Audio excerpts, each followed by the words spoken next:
अभी आपके सामने है हज वैन।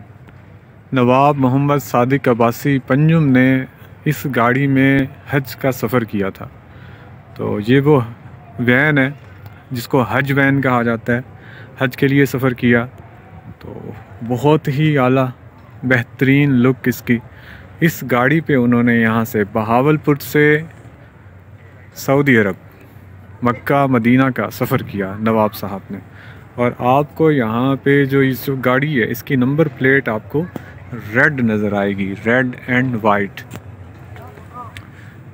तो ये जितनी भी रॉयल फैमिली, शाही फैमिली है इनकी, उनकी जो गाड़ी हैं उनकी जो नंबर प्लेट है वो आपको इन कलर्स में नज़र आएगी। मतलब बैकग्राउंड उसका रेड होगा और जो लिखा हुआ होगा वो वाइट होगा। तो जी ये गाड़ी है हज वैन नवाब मोहम्मद सादिक अब्बासी की।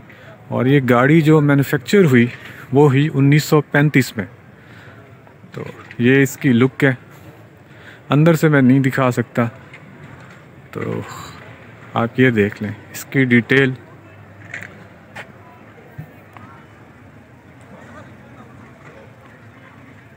ये जी हज वैन ऑफ नवाब मोहम्मद सादिक अब्बासी।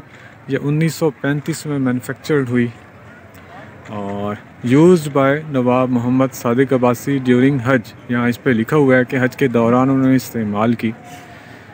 तो जी ये है वो वैन जिसमें नवाब सादिक अब्बासी ने हज के लिए सफ़र किया।